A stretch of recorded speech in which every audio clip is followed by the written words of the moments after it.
Welcome back, Rock Raiders. I'm your host, R.R. Slugger. Last episode, we laid the foundation by upgrading our tool store and teleport pad.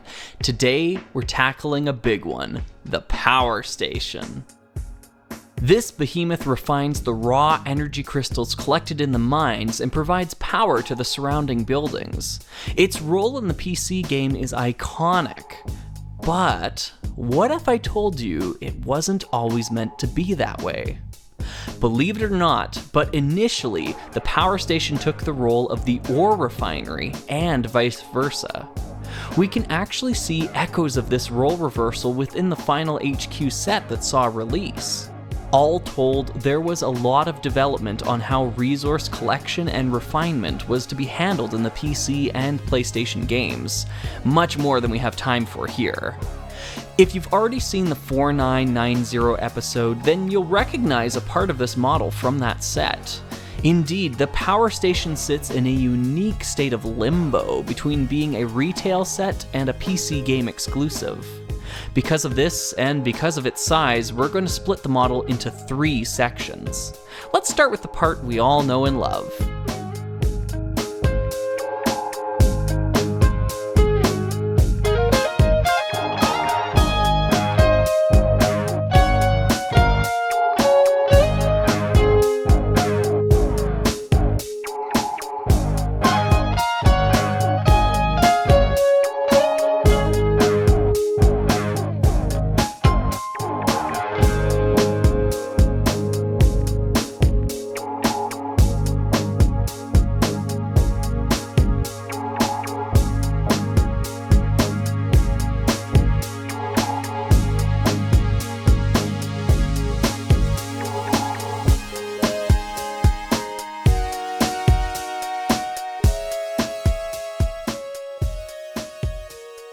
This section features a spinning platform, allowing the small cutting laser to pierce every side of its target evenly.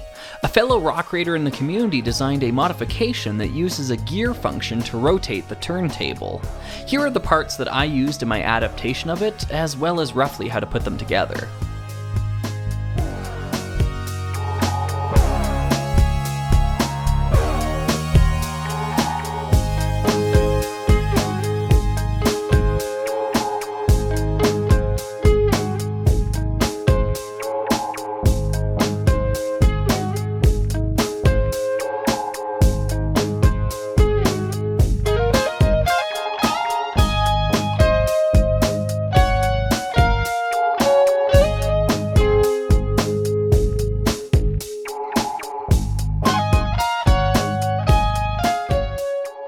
I would be remiss not to again mention the immense upgrade that this new 2x2 middle jumper provides to the set. Had this piece existed in 1999, there's no doubt in my mind that the designers would have used it here. Overall, this module is fun, but let's be honest, it's not why we're here today. Let's take a look at that tower. For anyone who has played the PC game before, you might be a little turned off by this model's narrow front. I know I was at first because I was used to seeing the power station in-game. However, we need to remember our list of priorities when recreating these things. In the render from earlier, it's clear to see that this is the correct orientation, but I can completely understand if this remains divisive. Speaking of which, you'd better sit down for this next bit. First, it's important for me to mention that none of this Rock Raiders research happens in a vacuum. Slugger is surrounded by others who are wiser than he, as well as the Rock Raiders of long ago. However, in the 23 years since its launch, it has seemingly only just been discovered that there are, in fact, black clips along the side of the power station. Take a look at this render. Enhance. Enhance. My God, they've been here this whole time. Reflections in these renders can reveal significant details. I wish I could go in depth on how we were able to discern the inner workings of the power station using this reflection here, but I struggle to understand it all myself if I'm honest. What I can say is that every piece in this build has been deliberated on and held up against these 4 core priorities. I believe you can trust what you see here is accurate. Let's get started with the parts list and build.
It can be an annoying process to line up all of the studs to attach the top module, but I think you'll agree it's worth the effort. This thing looks fantastic.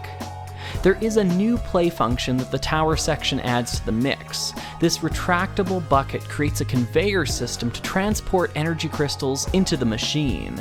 If we remove it for a moment, we can see that the designers emulated the caution tape pattern on what is supposed to be the belt line. This is a wonderful little piece of detail that is sadly hidden from most angles. This combo of modules has a domineering silhouette and really stands to showcase the power of this structure. Given its original intended role as an ore processor, perhaps these black clips were once used for storing tools to assist in that process. Because it rests on an 8x8 brick, this building is still compatible with the Rock Raiders HQ baseplate, allowing for even more possibilities. There's one last section still to go. Let's take a look at that energy bank.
On its own, this module stands as one of the most unique looking Rock Raiders buildings, as it doesn't have a trace of either light gray or dark turquoise anywhere.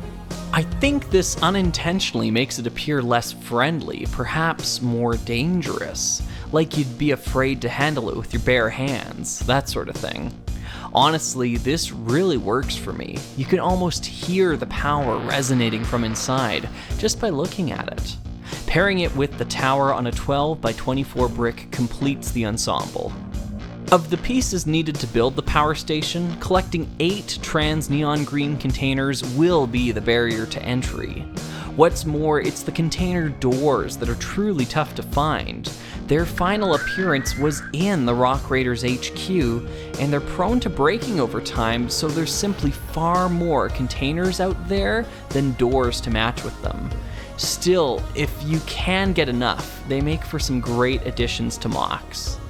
I had intended to point out some of the Rock Raiders sets where you can find pieces for these models, but once I looked into it, I kind of realized the futility.